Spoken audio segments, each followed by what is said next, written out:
10 ఏళ్ళు మీరు కాంగ్రెస్ ప్రభుత్వం ఉన్నప్పుడు రైతులకు ఏం చేసింది అనేది ఒకసారి రివ్యూ చేసుకోండి.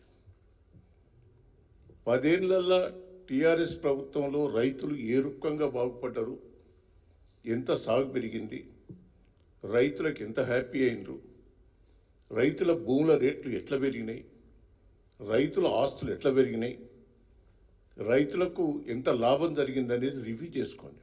ఇంత మునుపు నిరంజన్ రెడ్డి గారు చెప్పినట్టు 4,50,000 కోట్లు మీరు రైతుల కోసం ఖర్చు పెట్టారు.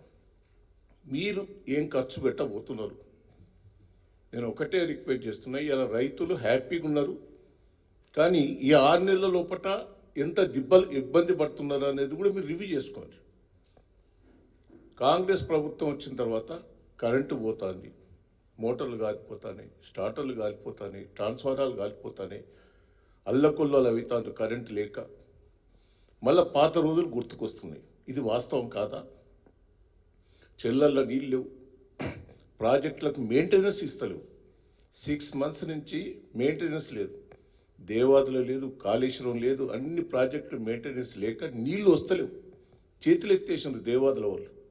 దాన్ని వాస్తవం కాదా? మీరు బిల్లులు కూడా ఇస్తలేరు. ఇవాళ చెల్లలకు నీళ్లు నిండుతలేవు. మీ మీ మీ ఆర్గనైజేషన్ మొత్తం కుప్పగూలిపోయింది. రైతులు అల్లకొల్లం అవుతున్నారు. ఇది వాస్తవం కాదా?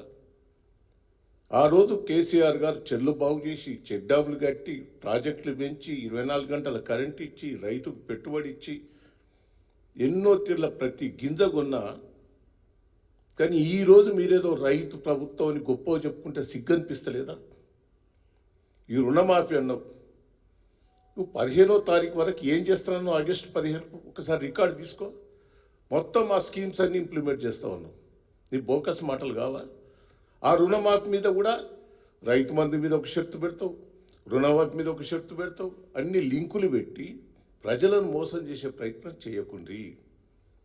పార్లమెంట్ ఎలక్షన్ల ముందేం మాట్లాడావు, అసెంబ్లీ ఎన్నికల ముందేం మాట్లాడారు, ఎన్నికలు అయిపోయిన తర్వాత ఏం మాట్లాడుతున్నావు?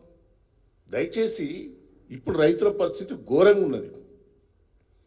విత్తనాలు దొరకక, ఎరువులు దొరకక ఎనడానికి వచ్చిందా 10 ఏళ్ళ పీరియడ్లా?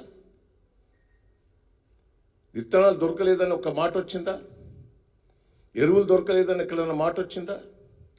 ఒడ్లు కొంటలేదనే మాట ఎక్కడన్నా వచ్చిందా? తడిచిన ఒడ్లను కూడా కొన్నాం. ఇవాళ ఎంత గోసపడుతున్నారండి? ఒక్కసారి మీరు ఆలోచించండి.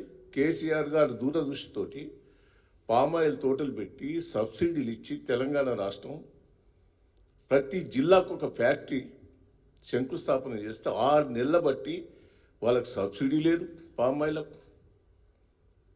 పామాయిల్ అన్నీ తీసేసుకొని దున్నుకుంటారు. పామాయిల్ ఫ్యాక్టరీలు ఎక్కడ కూడా మొదలు కాలేదు. ఇక ఫ్యాక్టరీలు మొదలు కాకపోతే ఇక పామాయిల్ కూడా కొంట్రోల్ లేడని మొత్తం దున్నేస్తాను. సిగ్గనిపిస్తలేదా? ఇంకేదో రైతు ప్రభుత్వాన్ని గొప్ప చెప్పుకుంటున్నారు మీరు. దయచేసి నేను ఒకటే రిక్వెస్ట్ చేస్తున్నా, ఇప్పటికైనా ఏదో మీ 6 months లోపటే మిమ్మల్ని అనాలని కాదు, మీ మాటలను చూసిన తర్వాత మేము అనవలసి వస్తాను.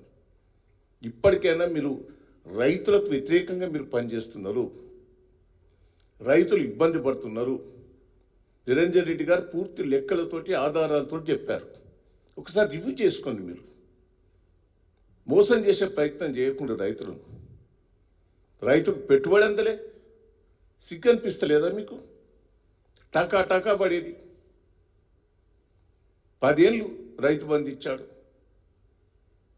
దయచేసి రైతులకు ఎక్కడ చిన్న ఇబ్బంది జరగలే. రైతులు గోసపల్లె అన్ని రైతులు ఇప్పుడు విత్తనాలు దొరకక, ఎరువులు దొరకక, నీళ్లు దొరకక, కరెంటు దొరకక, పెట్టుబడి దొరకక ఎంత అవస్థ పడుతున్నారు. పాత రోజులు వస్తానే గుర్తుకు.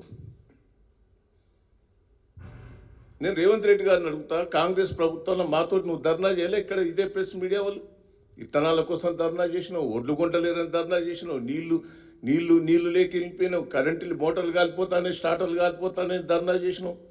అవి కాంగ్రెస్ ప్రభుత్వం రోజులు మళ్ళీ వచ్చినాయి.